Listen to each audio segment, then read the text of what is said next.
Hey guys, welcome to my channel. আমি মহারাজার। এখন আমরা কথা বলবো হচ্ছে সালমান খান এবং রণবীর কাপুর কপি করছে মেগাস্টার শাকিব খানকে, এরকম ধরনের একটা কথা কিন্তু অলরেডি উঠে আসছে। অ্যাকিউরেটলি ব্যাপারটা কী, প্রথমত বলি, এটা যেরকম একটা হাস্যকর কথা, সেরকম এর আগে আমরা যখনই একটা বাংলা ছবি দেখি আমাদের মাইন্ডসেটে তো এটাই চলে যে কপি করছে। তার অনেক রিজন আছে। আমি তোমাদেরকে বলি, সালমান খান না নিজের কেরিয়ারের প্রচুর রিমেক করেছে, তাই তো করেছে। তো তাহলে সলমান খানের এগেনস্টে আমরা রিমেক সুপারস্টারটা বসাবো না কেন?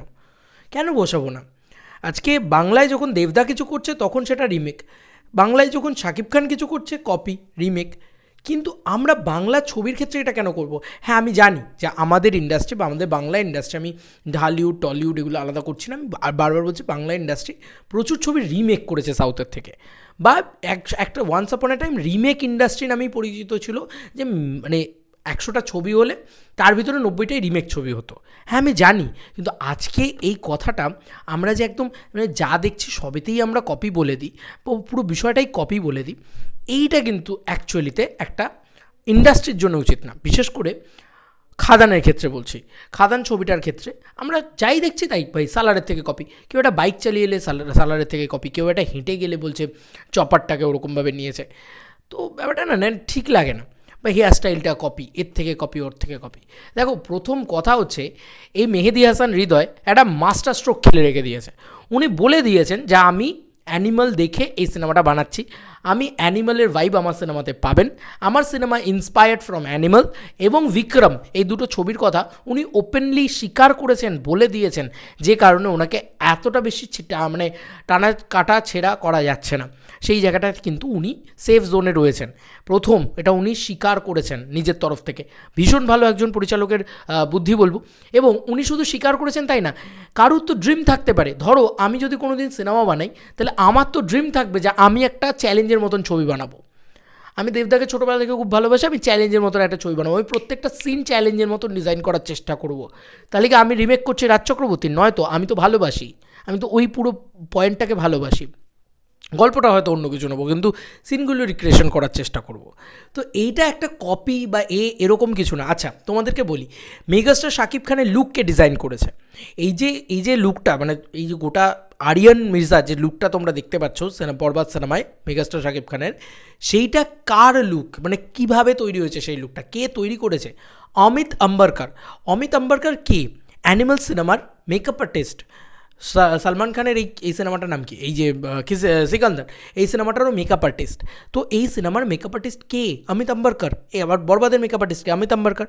তো তাকে না লুকটা ওইভাবেই ডিজাইন করতে বলা হয়েছিল যাতে ওই ভাইবসটা পাওয়া যায়। এটা তো একটা ফ্যান বয় ডিরেক্টরের কাজ। আজকে আমাদেরকে বলো, আমরা যখন হলিউড থেকে নানান মানুষ যখন বিভিন্ন ডিরেক্টর থেকে করেন, নানান মানুষ থেকে নেন, তো নিয়ে তারপরে যখন সেগুলো নিয়ে হিন্দিতে তৈরি করেন, বা কেউ বাংলায় তৈরি করেন, বা কেউ নানান ভাষায় নানান জায়গায় তৈরি করেন, তখন কিন্তু আমরা বলি যে ওই লোকটি ফ্যান বয় ছিল, তাই ওনাকে ইন্সপিরেশন বা হোমাজ দিয়ে এই সিনেমাটা বানানো হয়েছে। তো যখনই সেটা বাংলায় চলে আসে, এই ঝেড়েছে, এই টুকেছে, এই কপি করেছে, ভাই কেন এই কথাগুলো? আমি তো এটাই বুঝতে পারি না। আচ্ছা, এবার তোমাদেরকে কিছু দৃশ্য দেখাই। প্রথমত বলে রাখি, পৌশালিদি অলরেডি আগে ভিডিওটা শ্যুট করেছে, বাট আমি এই খবরটা তোমাদেরকে সেভ করে রেখেছিলাম, আমি তোমাদেরকে দেখাচ্ছি পুরো বিষয়টা। অ্যাকচুয়ালি বাংলা চলচ্চিত্র জগৎ থেকে এই খবরটা বেরিয়েছিল আর কি। সেটা হচ্ছে 2 ঘন্টা আগে এই বিষয়টা বেরিয়েছিল। আহমেদ ফিরোজ তিনি আর কি পোস্ট করেছিলেন, আমি তোমাদেরকে দেখাই। এই হচ্ছে খবরটা। এবার উনি কি লিখেছেন দেখো। আমি এটা কখনোই মনে করি না যে এই লুকটা এর থেকে কপি, কিন্তু এটা অ্যাকচুয়ালিতে না, এই কথাটা বলার খুব প্রাসঙ্গিক নয় অ্যাকচুয়ালি। আমরা বারবার বলি না অ্যানিমেলের কথা, তাহলে শাকিব খান নিজেকে নিজে কপি করছে, এটা প্রথম বলা যায়। আদারওয়াইজ বলতে হয় যে না অ্যানিমেল তাহলে শাকিব খানকে কপি করেছে। অ্যাকচুয়ালি এগুলো না ব্যাপারটা। 2019 সালে পাসওয়ার্ডে শাকিব খানের লুক বাংলায় সর্বত্রে ছড়িয়ে পড়ে। শাকিবের লুক, সোয়াগ, অ্যাটিটিউড পছন্দ করেনি এমন মানুষ খুঁজে পাওয়া যাবে না, যার ফলে সিনেমাটি ব্লকবাস্টার হয়েছিল। প্রায় 4 বছর পর বলিউডে সেম লুক দেখা যায় রণবীর কাপুরকে অ্যানিমাল সিনেমায়। এই লুক প্রায় 4 বছর পর, 4 বছরের আরও অনেক অনেক পরে, যাই হোক 4 বছর নয় 8 বছর পর প্রায় বলা যেতে পারে। তো অ্যানিমাল সিনেমায় এই লুকটি দারুণ পছন্দ করে সিনে লাভার্সরা। কিছু পণ্ডিতদের জন্য ছিল। কিছু পণ্ডিতদের জন্য কেন ছিল? কারণ এই দুটো লুককে পাশাপাশি দেখো, তুমি দেখো মানে এই লুকটা দেখো, এই লুকটা দেখো, এই লুকটা দেখো, এই লুকটা দেখো, তো মানে অলমোস্ট সিমিলার লুক আছে না? মানে তো শাকিব খান নিজেই আগে এই লুকটা তৈরি করেছেন, এই যে বিয়ার্ড এখান থেকে এইটুকু, ঠিক আছে, এটা উনি আগে তৈরি করেছেন, হেয়ার লুকটাকে উনি আগে তৈরি করেছেন, নিজের সিনেমাতে নিজে ব্যবহার করেছেন। তার মানে এইটাই আমরা আগে থেকেই দেখে যে কপি বলে দিচ্ছি, এগুলো অ্যাকচুয়ালি ঠিক না। শাকিব খান নিজের জায়গায় নিজের ইয়েতে ঠিক আছে। এই যে কয়েকদিন আগে হিট 3 এর ইয়েটা এলো, কেউ এরকমভাবে হাত নিয়ে এরকম করছে, মানে নানি এরকমভাবে হাতটা নিয়ে এরকম হয়তো বলছে, এরপর থেকে বরবাদ বেরোনোর পর থেকে কেউ কি হাত নিয়ে এরকম করতে পারবে না? কেউ কি সাইলেন্স বলতে পারবে না? বললেই কি সে বরবাদের কপি করেছে? কিন্তু সত্যিই এই যে লজিকটা, এই লজিকটা কিন্তু বাংলা ছবির ক্ষেত্রে খাটে না। ধরো সাউথের কেউ কিছু করেছে, সঙ্গে সঙ্গে আমরা যদি দেখি আমাদের মনে হয়ে যায়, বা আমরা বাঙালিরা এটা বলতে শুরু করে দিই, শাকিব খান তো বাংলায় কপি করেছে ওই হিরোটার থেকে, ওই যে সাইলেন্ট করেছিল। আরে ভাই কেন ভাই? মানে মানে আমরা ওয়ান্স আপন এ টাইম কপি করতাম, ঠিক আছে, আজকে তো আমরাও ইন্সপায়ার্ড নিই, আমরাও ইন্সপিরেশন নিই। ইন্সপিরেশন তো নেওয়াই যায়, ইন্সপিরেশন নিতে তো কোনো মানে আপত্তি নেই। আচ্ছা তোমাদের একটা ঘটনা বলি, পারিয়া বলে আমাদের এখানে একটা সিনেমা বেরিয়েছিল, যে সিনেমাটায় একটা এরকম চিৎকার করা হাঁ করার লুক ছিল, ঠিক আছে, কুকুরকে হাতে নিয়ে। তো ওটা অ্যানিম্যালের পোস্টারে ব্যবহার হয়েছিল, জানো, মানে অ্যানিম্যালের ইয়েতে প্রমোশন পোস্টার বা ফ্যানমেড পোস্টার ইত্যাদিতে ব্যবহার হচ্ছিল। তো এটা একটা বাঙালি হিসেবে সাকসেসের নয়? তো একটা পোস্টার কত ভালো বানানো হয়েছে যেটা বলিউডে ব্যবহার হচ্ছে। তো এরকম জিনিসপত্র হয়েছিল আর কি। তো এটাই হচ্ছে ব্যাপার, যে বাঙালিরাও পারে ভাই, আর বাঙালিরা সবসময় কপি করে, সবসময় করে। সবথেকে বড় কথা, বরবাদের গল্পটা তো কখনোই অ্যানিমেলের গল্পের সাথে ম্যাচ করছে না। এবার তুমি বলবে রায়হান রাফি তুফানের ক্ষেত্রেও কপি করেছে, এই করেছে, করেছে, ভাই ম্যাচ তো করছে না। মানে তুমি যদি বলো যে তুফানের গল্প আর কেজিএফের গল্প বা অ্যানিমেলের গল্প বা কারুর গল্পের সাথে তুমি ম্যাচ করতে পারছো না, গল্পটা তো সিমিলার নয়। এবং ঢেরা পিটিয়ে বলেও নি মামুনের মতন যে আমার গল্পটা মিলিয়ে দেখা কারুর থেকে, তাকে আমি এত টাকা পুরস্কার দেবো, যাই হোক, ইত্যাদি ইত্যাদি, এরকম ধরনের জিনিসপত্রও তো করেন। আচ্ছা সালমান খানেরটা দেখাই এবার। সালমান খানেরটা অবশ্য দিদির থেকেই পেলাম, যে এই হচ্ছে সেই দৃশ্য, সেটা নাকি শাকিব খানেরই, নাকি কেন আমরা দেখেছি, আমি নিজে দেখেছি ছবিটা, প্রিয়তমা ছবি, একটা কালো ইয়ে পরে ড্রেস পরে রয়েছে, এবং সালমান খানও একটা পার্টি মুডের আর কি একটা গান, 2025-এর গান এটা, বুঝতেই পারছো, সিকান্দারের একটা ভাইবস গান আর কি পাওয়া গিয়েছে। অ্যাকিউরেটলি শাকিব খানের মতন একটা কী বলে এগুলোকে, শেরওয়ানি পরে রয়েছে। তো এটাও একটা ঈদ উপলক্ষে গান, এবং শাকিব খানেরও একটা ঈদ উপলক্ষে গান।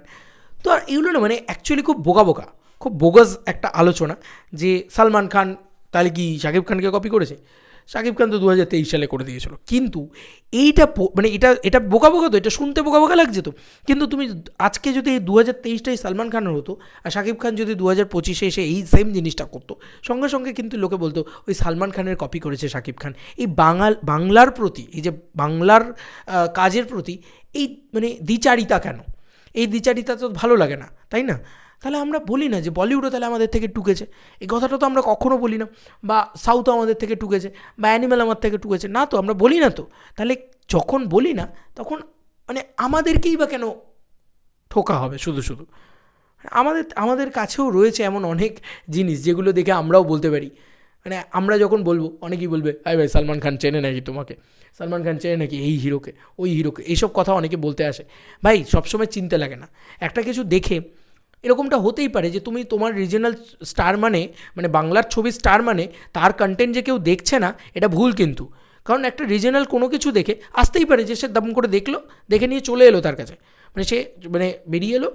আর সালমান খানের না 100টা টিম আছে, মানে 100টা লোক আছে, তারা কেউ না কেউ কোথাও না তো না রিজিওনাল একটা বাংলার ভিতরে এরকম একটা গান দেখলাম, বেশ ভালো লাগলো, এটাকে আমরা গ্র্যান্ড স্কেলে, আরও গ্র্যান্ড স্কেলে, আমাদের কাছে পয়সা আছে, আরও গ্র্যান্ড স্কেলে আমরা এটাকে ইয়ে করবো। সেখানে আমার কালারটা খুব ভালো ম্যাচ করছিলো, সেই কারণে দেখো এই ধরনের জিনিসপত্র যারা একটুখানি শিক্ষা আছে, একটুখানি বলার আছে, তাদেরকে বলে রাখি, কালার বা লুক এগুলো না, এক তো লুক হলে ডিরেক্টরের পার্সপেক্টিভ, এবং এই যে সাদা কেন পরানো হয়, সাদা তো দেবদাও তো ওই যে কাটাকাটি যে পোর্শনটা গায়ে রক্ত লেগে সে কি অ্যানিমেলের থেকে টুকেছে? আরে না রে ভাই, এগুলো হয় না। দেখো দেবদার ক্ষেত্রে তো কোনো অ্যানিমেলের রেফারেন্সই ছিল না, কেন সেটা মানে যারা খাদান দেখেছে তারা জানে কতটা কালচারাল রেলিভেন্স আমাদের সাথে ছিল, মানে আমাদের এখানকার কালচারের সাথে ছিল। আরে একটা সাদা জামা কেন পরানো হয়? দেখবে আজকে তো নয়, আজকে দেবদারও তো বিন্দাস বলে একটা ছবি আছে, দেবদারও তো হিরোগিরি বলে একটা ছবি আছে, যেখানে একদম সাদা জামা পরে রক্তারক্তি করছে, রক্তটা ছিটকাচ্ছে সাদা জামায়। সাদা জামা ক্লিন, তার ভিতরে লাল রক্ত ছিটকালে বেশি কন্ট্রাস্টি লাগে দেখতে, সেটাই কারণ। তাহলে কি এখন হিরোগিরি কবেকার সিনেমা, 2015 সালের সিনেমা সম্ভবত, আমি যদি খুব ভুল না করি থাকে, তো সেই সিনেমা থেকে কি এখন তাহলে অ্যানিমেল টুকেছে? নয় তো। কিন্তু কেউ কিছুতে বিশ্বাস করে, যে অ্যানিমেলের পরে খাদান আসবে তখন বলবে অ্যানিমেলের থেকে টুকেছে। এগুলো হয় না ভাই, এগুলো ভুল। বাংলার ক্ষেত্রে এই ধরনের এই দ্বিচারিতাটাগুলো হয়, আমার এগুলো ভালো লাগে না। মানে আমি এইটা বলবো সবসময়, তাহলে এগুলো বলা উচিত। দেখো, আমি বলবো সবসময় অ্যানিমেলের বড় একটা টিম আছে, কারণ ওদের পয়সা আছে, ওদের টিম আছে। তো ওরা না নানান জায়গায় খুঁজে খুঁজে বেড়ায়, কিন্তু মারাঠি ইন্ডাস্ট্রিতে কী হচ্ছে, বাংলা ইন্ডাস্ট্রিতে কী হচ্ছে। হতেই পারে যে এই যে কুরবানি কুরবানি যে গানটা রয়েছে, প্রিয়তমার যে গানটা, সেই গানটাতে শাকিব খান যে ড্রেস কস্টিউমটা পরেছে সেটা দেখে ভালো লাগলো তাদের, তারা গিয়ে বলেছে অলরেডি ব্যাস সুন্দর শুরু হয়ে গেছে, সুন্দর ওর থেকে ভালো করে শ্যুট হচ্ছে। হতে পারে, এটাও তো হতে পারে। আর কালার কন্ট্রাস্ট কীভাবে তৈরি হয় দেখো, কালার হুইল বলে একটা জিনিস হয় শ্যুটিং করার আগে, সেটাকে মেনটেন করে যারা শ্যুট করে তাদের অ্যাকচুয়ালি ফ্রেমটা দেখতে খুব সুন্দর লাগে, যে হিরোকে আমরা কী কস্টিউমের কালার পরাবো, তার সাথে বাইরের ব্যাকগ্রাউন্ডের কালার কীভাবে ম্যাচ করবে, এগুলো নিয়ে একটা পড়াশোনা আছে বড়। তো যাই হোক, একটু গুগল করে দেখো, তাহলে বুঝতে পারবে। এই কপি খেলাটা বন্ধ হোক, সেটা সাউথের জন্য, বলিউডের জন্য হলেও বন্ধ হোক, এবং বাংলার জন্য হলেও বন্ধ হোক। নাহলে ব্যাপারটা এরকম দাঁড়াবে যে শাকিব খানের থেকে কপি করেছে রণবীর কাপুর আর সলমান খান, এটাও বলতে হবে তাহলে। কারণ কেউ আগে কিছু করলেই সেটা তারপরে আর করা যাবে না, এটা কিন্তু মানে বলা উচিত না, ঠিক আছে?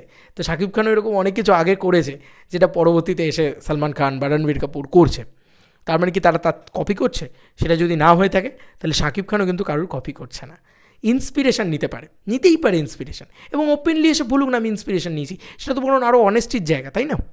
চলো বন্ধুরা, নতুন কোনো ভিডিওতে দেখা হবে, বাই।